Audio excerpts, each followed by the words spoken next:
Meus irmãos, hoje eu queria compartilhar com vocês o que o próprio tema da pregação, o título da pregação, nos fala, que é sobre o nosso destino final, sobre o nosso último ponto da nossa jornada de vida. Existe uma caminhada que nós trilhamos a partir do momento que você é alcançado por Jesus, a partir do momento que o Espírito Santo envolve o seu coração e você reconhece seu estado de pecador e você começa a entrar nessa jornada de vida cristã. Nós todos temos um grande objetivo. Nosso grande objetivo é se parecer com Jesus cada vez mais. Então a cada dia eu caminho nessa jornada, eu ando nessa trilha, nessa direção de me parecer mais com Jesus. Por que que esse é o nosso caminho? Porque quando Deus enviou o Filho dele para morrer por nós, o desejo de Deus era que a gente retomasse aquilo que era no original, aquilo que era no início. Se você olha para o início da Bíblia, você vai ver Adão e Eva se relacionando com Deus. Quando ele envia seu Filho para morrer por nós, a ideia é a restauração desse mesmo relacionamento. Mas isso só é possível se eu e você nos parecermos cada vez mais com Jesus. Por isso que, quando a gente fala sobre a morte e a ressurreição de Jesus, esse é o grande ápice da nossa história. Por mais que a gente não tivesse nem nascido, isso é o ápice da nossa história. Porque naquele dia as coisas mudaram, naquele dia se tornou possível agora eu e você trilharmos esse caminho, trilharmos essa jornada de se parecer com Jesus. Porque esse é o nosso objetivo, porque somente assim a gente vai poder ter um relacionamento com Deus como nós devemos ter. Então esse é o nosso destino final, se parecer com Jesus. Mas você concorda que talvez não esteja dando muito certo, né? Sim ou não? Tem dia que é um pouco melhor, tem dia que nem tanto. Então ainda existe coisas nessa vida que nos impedem da gente se parecer 100% de como Jesus era. É por isso que existe alguns pontos que estão relacionados com a nossa salvação, onde ele começa primeiro na justificação, ou seja, você foi alcançado por Jesus e você se tornou alguém justo e santo. Alguém justo e santo diante dos olhos de Deus, porque somente eu, como justo e como santo, eu posso me relacionar com Deus. Então, para eu iniciar essa vida de relacionamento com Deus, eu preciso ser justificado e santificado. E aqui santificado não é no sentido de perfeito, mas de separado para viver essa nova vida, essa nova jornada. Depois, durante esse processo, que é o processo que nós estamos passando, a gente passa por esse processo de santificação, que é o tempo todo eu tentando fazer aquilo que eu já sou. Eu não faço para ser mais santo, eu já sou santo. E aí eu decido viver como santo, e aí eu olho para a palavra e falo, como que o santo vive? É assim? Então é assim que eu quero viver. Mas a gente nem sempre acerta. E o último ponto dessa jornada é a glorificação. A glorificação é esse ponto onde eu e você já não teremos mais o poder do pecado atuando sobre as nossas vidas. E é nesse ponto que nós de fato vamos nos parecer 100% com quem Jesus é. Esse é o ponto da vida onde a gente chega, onde a gente fala, agora sim, alcancei meu objetivo, agora sim eu cheguei no meu destino final, que é de me parecer com Jesus, porque esse é o meu grande objetivo, e somente na glorificação isso vai realmente ser completo. E apesar do título ser destino final, o tema que nós vamos tratar aqui é sobre glorificação. E a pergunta que você pode estar pensando é, o que é glorificação? Por que ela é importante? Faz sentido falar sobre isso? E é isso que eu queria compartilhar com vocês aqui nessa tarde. Se você quiser, você pode abrir a sua Bíblia em Romanos 8, lá no versículo 28, que nós vamos identificar juntos o que é glorificação. Porque se faz sentido para eu e você, de que o nosso ponto final é se parecer com Jesus, e isso só é possível na glorificação, então faz sentido para a gente descobrir o que é isso. Então isso deve ser algo importante para a gente saber o que é ser glorificado. Romanos 8, versículo 28. Romanos 8, versículo 28 vai dizer o seguinte: sabemos que Deus age em todas as coisas para o bem daqueles que o amam, dos que foram chamados de acordo com o seu propósito, pois aqueles que de antemão conheceu também os predestinou para serem conformes à imagem de seu Filho, a fim de que ele seja o primogênito entre muitos irmãos. E aos que predestinou também chamou, e aos que chamou também justificou, aos que justificou também glorificou. Olha como é que Paulo inicia esse versículo 28, olha, sabemos. Ele está dizendo o seguinte, olha, não é uma história que é uma mentira, que é um mito. De fato, nós sabemos. Eu tenho certeza daquilo que eu estou falando. Isso aqui que eu estou falando é tão certo de que eu e você sabemos, não é uma história, uma fábula, um mito infantil. Nós sabemos, nós temos certeza disso. E o que é que ele tem certeza? Ele vai dizer que Deus age. Que Deus age. Paulo está dizendo que é uma certeza de todo cristão que Deus está sempre agindo. Deus está sempre intervindo, Deus está sempre se movimentando. Isso aqui combate a mentira de que nós recebemos que Deus se esqueceu de você. Deus esqueceu da minha vida, Deus esqueceu da minha história. Olha as tragédias que estão vindo na minha história, as notícias ruins. Então Deus se esqueceu de mim. Não, nós sabemos. Nós temos certeza absoluta que Deus continua agindo. Isso é uma confiança dessa ação providencial de Deus sobre as nossas vidas. Não somos peças num tabuleiro de alguém jogando o jogo, mas nós somos pessoas onde Deus é o nosso Deus. A nossa história é a história dele, e ele está agindo sobre a nossa vida ativamente. Então nós sabemos que ele continua sustentando a nossa vida, que ele continua sustentando a criação, que ele tem um plano de redenção para cumprir sobre nós. Então nós sabemos. Deus está agindo sobre nós. Deus está intervindo sobre a sua vida. Mas pode ser que não parece. Porque olha o que Paulo ele diz. Deus age em todas as coisas para o bem. Aí você pode olhar para a sua vida agora, para aquilo que você está vivendo e falar, mas para o bem? O que pode estar acontecendo na minha vida que eu posso dizer que está bem? Nada. Olha para a minha situação, olha para a minha família, olha para a minha história. Só que quando nós olhamos e vemos que Deus está conduzindo a sua história, inclusive no sofrimento, esse bem aqui que Paulo está falando não é para o seu bem. Você entende a diferença? Não é para o seu conforto, não é para a sua alegria, não é para algo que te agrade. O bem que Paulo está falando aqui está relacionado com o final da sua história. Deus está agindo ativamente em todas as coisas para que você se pareça com Jesus, não importe o que custe isso. Porque Deus sabe que isso é a coisa mais importante para você. Ele sabe que esse é o seu destino final. Então todas as coisas que Deus está fazendo na sua história, mesmo as situações difíceis, mesmo as tragédias, o sofrimento, é para cooperar, para que você se pareça com o Filho dele, com Jesus. Isso nos traz uma certa esperança, porque quando a gente está diante de uma situação terrível, a primeira coisa é Deus me abandonou. Ou Deus não existe, mas não, Deus está agindo nessa situação. Talvez a gente não consiga compreender, mas existe um objetivo final, que é o que ele continua no versículo falando, que ele age para que a gente se torne conforme a imagem do Filho dele. Deus está agindo para o bem, para o meu final. E ele inicia no versículo 29 dizendo assim, pois aquele que de antemão conheceu, e aí você pode achar que Deus já saberia quem aceitaria ele, ou Deus escolheu aquele, não importa, porque não é isso que o texto quer falar, ele quer falar de outra coisa. Ele está falando, olha, se Deus já sabia, ou você aceitou Jesus, não importa, mas o que ele está querendo dizer é que ele também predestinou, ele programou a sua história, ele montou um mapa para que você se parecesse à imagem de Deus Filho. Então, se você quer decidir o propósito da sua vida, ou descobrir qual é o propósito da sua vida, Paulo está falando, existe um plano para você, se parecer com Jesus, se parecer com o meu Filho, a fim de que ele seja o primogênito entre muitos irmãos, ou seja, que seja o primeiro. Então vocês percebem que existe um plano de Deus atuando sobre a nossa vida? Então hoje você está aqui não é porque você decidiu vir para cá. Talvez você pense, não, eu decidi, eu escolhi. Mas Deus está agindo na sua vida com um plano para que você se pareça com o Filho. E tudo que está acontecendo está cooperando para esse bem. Não é para o meu bem, não é para o meu conforto, não é para aquilo que eu desejo, não é para aquilo que eu quero, mas para eu me parecer com o Filho. Não importe o que isso custe. Não importa o que aconteça. Então, isso agora inicia na nossa vida, mas ela vai ter um ponto final, um ponto de chegada que é justamente na glorificação. Ou seja, Paulo está dizendo, Deus está atuando hoje. Ele está começando hoje esse trabalho. Isso vai ser finalizado na glorificação, mas hoje Deus já está atuando para que você se pareça com o Filho. E aí no versículo 30 ele vai dizer o seguinte, aos que predestinou também chamou, aos que chamou também justificou, aos que justificou também glorificou.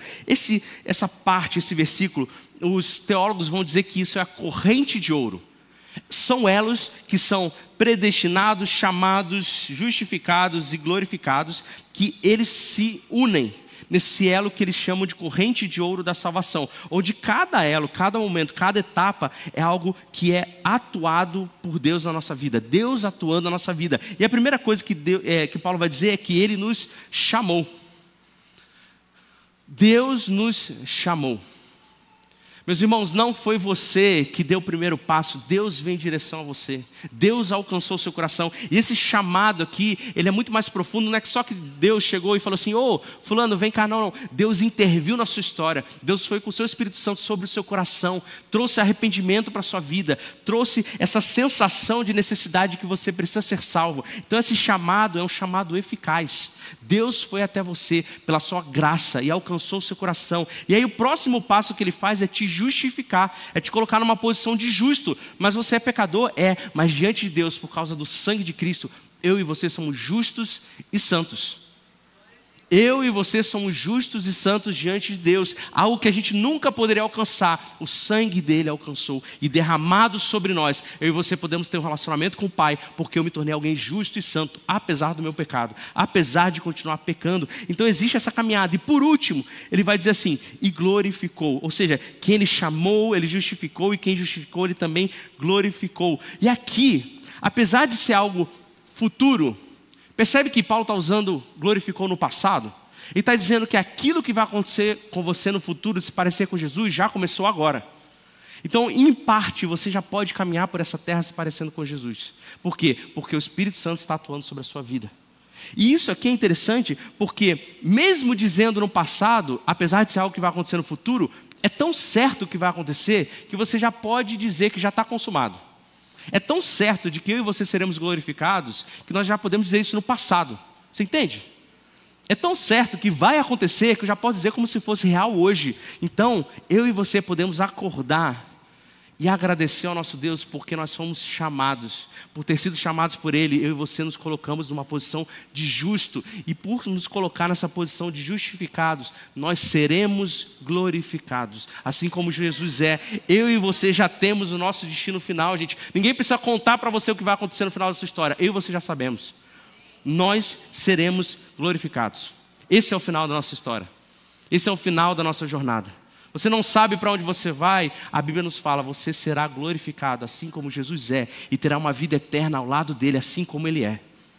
Não vai ter mais morte que vai te alcançar, não vai ter mais dor que vai te alcançar, não vai ter mais luto que vai alcançar o seu coração, porque você estará com o corpo glorificado ao lado de Jesus, vivendo eternamente com ele. Isso é tão certo, você já pode dizer que aconteceu. Já aconteceu. Nós somos glorificados, seremos. Mas é tão certo que nós podemos dizer isso hoje, um para os outros. E eu queria mostrar isso de forma ilustrativa aqui para vocês, por que é tão importante a gente saber sobre glorificação. Aí sim, já combinei, quero chamar o Fernando aqui na frente. Chega aí, Fernando, uma salva de palmas para o nosso amigo Fernando. Acertei. Acertou. O Fernando vai ser Jesus, tá? Ele vai ser Jesus, representar Jesus aqui. Beleza? Então o Fernando vai lá para o cantinho. Vai lá para o cantinho. Eu quero aproveitar e honrar um dos jovens que estão aqui. Eu queria chamar o JP que está ali. Vem, JP, para ser um dos ilustradores aqui. Fernando é Jesus. O JP, ele vai ser alguém, não é ele, tá, gente? É uma ilustração, ok? Ele está ilustrando. Mas ele vai ser alguém mau. Imagina alguém que é muito mal, tá? Então você vai lá para outro canto, vai ficar bem no cantinho ali, no cimo da rampa. E eu vou chamar aqui, aproveitando que eu já vi, o Brunão aqui. Chega aí, Brunão. Salva de palmas também para o Brunão, gente. Então, o que nós temos aqui? E aí? O que nós temos aqui? Nós temos Jesus e nós temos alguém que é o mal encarnado, uma pessoa muito má. Entenda que existe uma jornada, espera aqui. Entenda que existe uma jornada, quando eu e você alcançamos a salvação e Jesus nos alcançou, que a gente tem que trilhar para se parecer com Jesus. Enquanto nós somos essa pessoa que não foi alcançada pelo Espírito Santo, esse caminho até Jesus ele é impossível. A gente nunca vai conseguir percorrer ele. Mas a partir do momento em que nós fomos alcançados por Jesus, esse caminho se torna possível. Ele foi construído novamente. E aí nós temos o Brunão, que é um cara piedoso. É um cara maravilhoso, é um cara que ama ao Senhor. nessa jornada de se parecer com Jesus, ele é alguém que busca, ele é alguém que se santifica, ele é alguém que quer, deseja mais o Espírito Santo, ele é alguém que está a fim de se parecer com Jesus cada vez mais. Ele realmente deseja ser igual a Jesus, mas por mais que ele tente, por mais que ele busque, por mais que ele tente se parecer com quem Jesus é, ele está muito mais próximo de alguém que não conhece Jesus do que quem Jesus realmente é. Eu quero que vocês entendam, é claro que existe uma diferença aqui. Existe um caminho aqui. Eu que aceitei a Jesus, é claro que eu sou diferente de uma pessoa que não aceitou, uma pessoa que é má. Mas eu estou tão distante de quem Jesus é, que parece muito mais que eu estou próximo daquele que não aceitou Jesus do que quem Jesus é. Quando eu me torno alguém justificado, eu me torno alguém que pode agora trilhar esse caminho. E eu começo através da santidade. Não é para você não se santificar, não é para você não ler a Bíblia, não é para você não jejuar, você tem que fazer tudo isso. Então eu começo a trilhar esse caminho.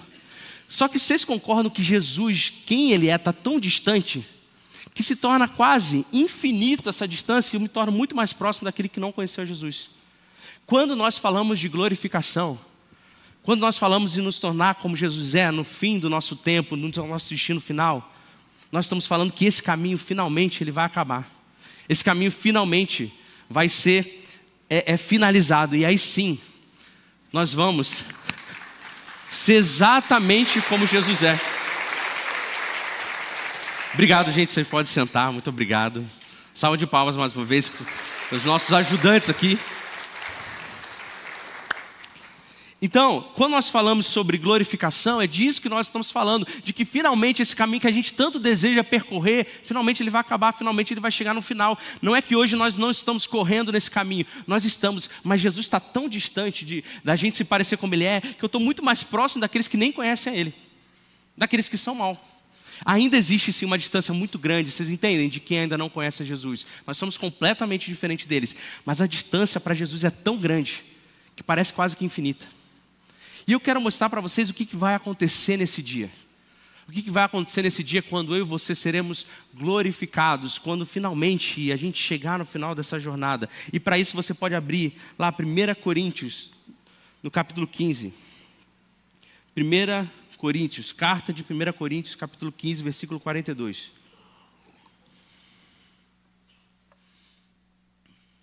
Então, gente, aprender sobre glorificação não é apenas um exercício teológico. Aprender sobre glorificação é aquilo que nos dá esperança. Nos dá a esperança de que finalmente a gente será como Jesus é. Finalmente a nossa vida terá sido consumada para se parecer com Jesus. E a partir do versículo 42, aqui no capítulo 15, Paulo começa a nos dar uma realidade desse novo momento que nós vamos viver. 1 Coríntios 15, 42 diz o seguinte: assim será com a ressurreição dos mortos. O corpo que é semeado é perecível e ressuscita imperecível. É semeado em desonra e ressuscita em glória. É semeado em fraqueza e ressuscita em poder. É semeado um corpo natural e ressuscita um corpo espiritual. Paulo está falando de duas realidades aqui agora. Ele está primeiro dizendo sobre a gente hoje. Ele está falando, olha, o nosso corpo hoje, ele é perecível. Ele é um corpo de desonra. Ele é um corpo que tem fraqueza. Ele é um corpo natural. Ele está dizendo basicamente o que a gente vive todos os dias. Sabe quando você acorda e você percebe que você tem uma dor que você não tinha no dia anterior? Do joelho, na coluna, na lombar. Porque o nosso corpo é assim, ele vai enfraquecendo. Nós vamos ficando cada vez mais fracos. E não só fraco, mas a gente vai perecendo. A gente vai se desfazendo ao longo do tempo. E é interessante que ele diz que a gente se torna alguém sem desonra. Quando alguém morre, aquela pessoa, ela está sem honra nenhuma, porque ela não tem mais controle nenhum do corpo dela, podem fazer o que quiser no corpo dela. Então ele está dizendo, olha, o nosso corpo, esse esvaziamento, essa decomposição, essa perda de dignidade, é como se a gente descesse uma escada sem fim. Cada vez mais a gente vai ficando pior, porque esse é o nosso corpo natural. E aí depois ele vai dizer sobre um outro corpo. Ele vai dizer sobre esse corpo imperecível, que não se decompõe, esse corpo que não envelhece, que é cheio de glória, ou seja, que possui dignidade, esplendor e que tem poder, não no sentido de poder, sabe, poder, mas o poder que você não é fraco, ao contrário, você é alguém que se permanece forte, com vida. E ele vai dizendo que esse é o corpo espiritual. Não é que o seu corpo será um fantasma espiritual vagando, não. É que esse corpo espiritual significa que a partir de agora, o Espírito está regendo tudo que você faz. Mas ainda assim será um corpo. Eu e você, quando a gente for glorificado, a gente terá um corpo físico. Um corpo, como é esse corpo aqui, só que é um corpo que agora é imperecível, cheio de glória, poder, e será um corpo completamente regido pelo Espírito Santo. Então, quando nós olhamos para a gente tem esse corpo humilhado, mas que ele será restaurado, revestido com esse novo poder e com essa nova espiritualidade. Então, primeiro, eu e você precisamos descer à sepultura. Essa é a nossa jornada, esse é o novo caminho. Sabe aquela frase que você já ouviu? A gente só tem certeza de uma coisa na vida, que é o quê? Que nós vamos morrer. Mas nós precisamos passar por esse ponto. Nós precisamos passar. Sabe o que você aprende na escola? Você nasce, cresce, se reproduz e morre. Isso aí está certo, só que está incompleto. Eu e você nascemos, nos reproduzimos e morremos, mas tem mais um ponto na vida do cristão. Mais um ponto que não nos ensinam, mas que a Bíblia nos fala, que nós seremos glorificados. Eu morro sim, mas é só uma passagem. É só mais um ponto que eu deixo para trás, porque meu objetivo final não é a morte. Meu objetivo final é ser parecido com Jesus. Então eu estarei aí quando eu serei glorificado, quando eu for glorificado. Então, gente, a morte não é o fim. A morte é só uma das etapas do processo da glorificação futura que eu vou receber. E eu preciso passar por isso. Então, nós precisamos entender que você não vai se transformar num fantasma. A substância de quem você é não vai mudar. O que vai mudar é a natureza que está regendo a sua vida. Agora será a natureza do Espírito. E Paulo ele continua no versículo 44, na metade do versículo 44, que diz: se há corpo natural, há também corpo espiritual, corpo físico. Assim está escrito: o primeiro homem Adão tornou-se um ser vivente, o último Adão, espírito vivificante. Não foi o espiritual que veio antes, mas o natural veio depois, mas o natural depois dele, o espiritual. Então, mais uma vez, ele está argumentando, ele está falando, olha, existe essa visão, essa ideia de que a matéria é ruim, de que você não é o que o seu corpo diz que você é. Gente, o corpo importa. E aí a gente pode entrar em vários debates e caminhos relacionados a isso. Você nasceu homem por algum motivo, importa você ser homem, importa você ser mulher, o corpo importa. Nós teremos esse corpo quando a gente for glorificado. E aqui está dizendo que da mesma forma que Adão se tornou esse ser vivente, que é o nosso caso, nós, assim como Adão, somos esses corpos viventes, nós nos transformaremos em espírito vivificante, assim como Jesus é. O que significa isso? Significa que enquanto nós somos ser vivente, a alma domina, os desejos dominam. Quando a gente for esse outro corpo, o espírito vai dominar. E aí a gente não vai precisar mais da vida sendo colocada em nós, porque hoje você precisa comer para ter vida. Você precisa dormir. Você precisa fazer o que nós precisamos fazer para continuar vivendo. Mas quando eu e você formos glorificados, a própria vida vai habitar em nós, através do Espírito de Deus. Então eu e você seremos esse Espírito vivificante num corpo material. Nós não seremos imateriais. Nesse mesmo corpo agora. Isso é interessante porque enquanto nós olhamos para Adão, e a história, a nossa história, a história da humanidade, ela está relacionada com dois homens, Adão e Jesus. Adão estabeleceu esse novo ciclo de pecado e morte, mas Jesus veio e estabeleceu esse novo ciclo de vida. Então, por mais que a gente passe por esse processo de morrer, a gente vai iniciar esse novo ciclo, assim como Jesus, de vida eterna com Ele. Então a nossa história muda nesse momento. Enquanto que Adão trouxe morte, Cristo trouxe vida. E a gente participa disso. E ele vai dizer no versículo 26 que o corpo natural vem primeiro. O que isso quer dizer? Quer dizer, gente, que para alcançar a glorificação, eu preciso viver essa vida. Então não fica sonhando acordado, tentando ser mais espiritual e pensando, nossa Deus, me glorifique. Não, você precisa passar por essa vida, pelas dores dessa vida, pelas situações difíceis dessa vida. Porque o processo é esse, primeiro natural e depois o espiritual. Então, quando a gente olha para a redenção, ela não ignora a criação, ela transforma a criação. Você olha para você e pensa, como é que vai ser? Vai ser como você é. Eu realmente espero ser um pouquinho mais magro. Mas eu terei esse mesmo corpo. Mas eu preciso passar por essa vida, eu preciso caminhar nessa jornada de morte, desse corpo perecível, para alcançar o meu destino final. Não tem outro caminho. Não tem outra direção. E o grande objetivo de Jesus é essa restauração. E ele continua no versículo 47 e diz: o primeiro homem era do pó da terra, o segundo homem dos céus. Os que são da terra são semelhantes ao homem terreno. Os que são dos céus, ao homem celestial. Assim como tivemos a imagem do homem terreno, teremos também a imagem do homem celestial. Ele está dizendo o seguinte: olha, existem essas duas linhagens, a linhagem de Adão, onde eu e você somos essas pessoas semelhantes ao homem terreno, onde eu e você somos do pó da terra, onde eu e você temos essa imagem do homem terreno, mas existem pessoas que vão se transformar à imagem do homem celestial. Ele está dizendo que quando eu e você nos encontramos com Cristo, a gente passa a ter a imagem celestial de quem Jesus é. E a gente passa a viver uma vida entendendo que a gente sim vai voltar para o pó, mas não como Adão, que nos deixou somente o pó como ponto final, mas como Cristo, a gente tem um caminho depois. Eu e você passamos a ser habitantes do céu depois que Jesus alcança a nossa vida. Não é que eu vou para lá, mas é como se a minha nova natureza viesse de lá. A minha origem agora é os céus, porque o Espírito Santo vive sobre a minha vida. E a partir de agora, eu olho para o pó da terra e eu lembro aonde eu deveria estar, mas eu também olho para aquela cruz e eu lembro onde eu vou estar.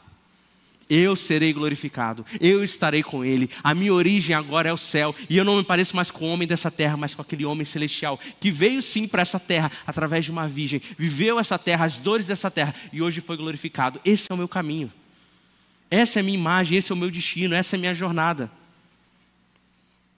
Então, quando a gente olha para o pó da terra e lembra do nosso passado, da fraqueza, do pecado, da mortalidade, nós olhamos para a cruz e nos lembramos da glória.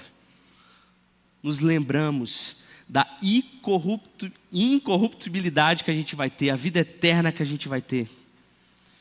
E essa palavra imagem não é só aparência, mas é essência. Eu e você teremos a mesma essência de Jesus, habitando em nós.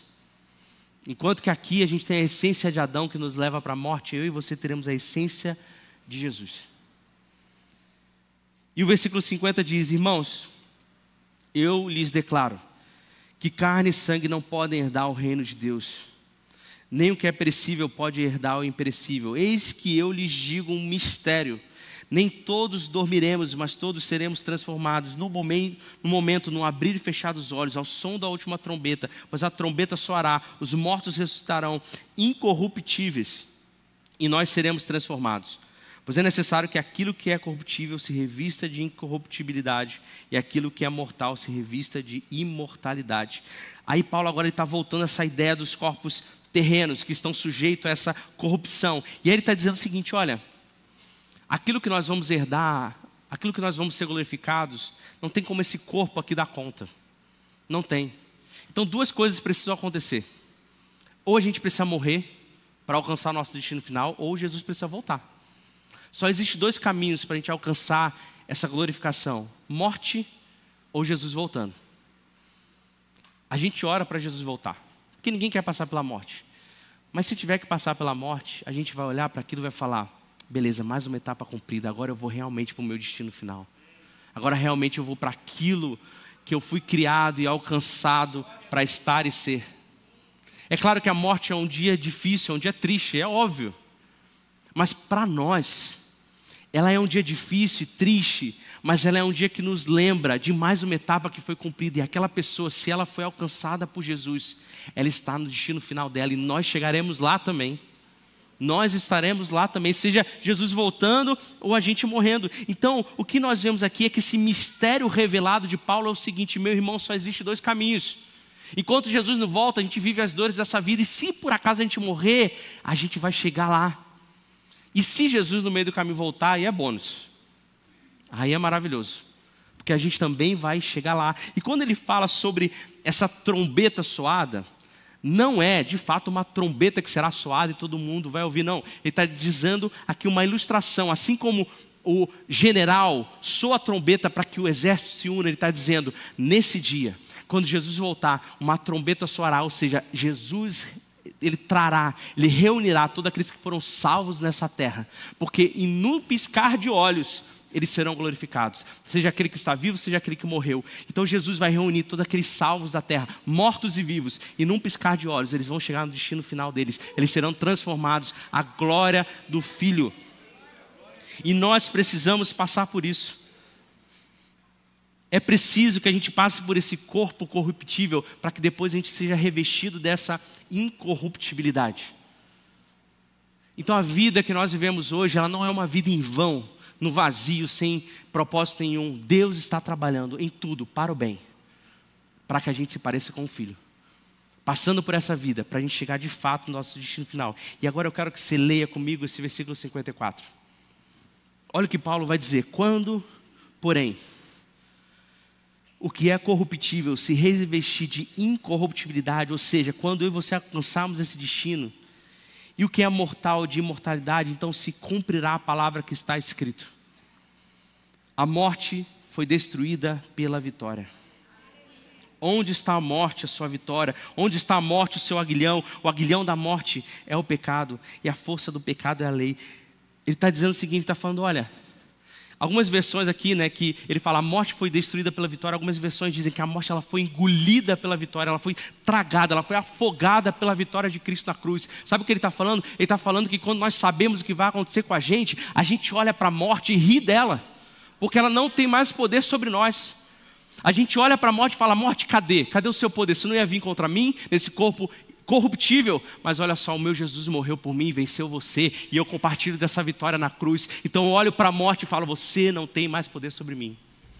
O seu aguilhão, o seu poder, o seu ferrão não tem mais como me alcançar. Eu estarei com Jesus, ressurreto, vivendo uma vida eterna com Ele, glorificado com Ele. Então não tem mais como a morte nos alcançar. A morte física ela vai acontecer porque nós precisamos passar por ela. Mas ela não tem mais poder. Ela não tem mais como chegar até nós. Então Paulo aqui está zombando da morte. Ele está falando, morte, cadê? Você não é a toda poderosa, que é a grande vitoriosa. Você não tem mais poder sobre nós. Você não nos alcança mais. Você perdeu esse seu instrumento de dano fatal sobre nós. Não tem como. E aí no versículo 57 ele diz o seguinte, ele finaliza de uma maneira assim monumental. Ele diz, mas a graça de Deus. A morte poderia ter poder, a morte poderia vir, mas a graça de Deus, aquela que nos alcançou, que nos dá a vitória por meio de nosso Senhor Jesus Cristo. Quando ele faz essa ponte, ele está dizendo, olha, existe uma realidade da morte que foi vencida e agora nós celebramos.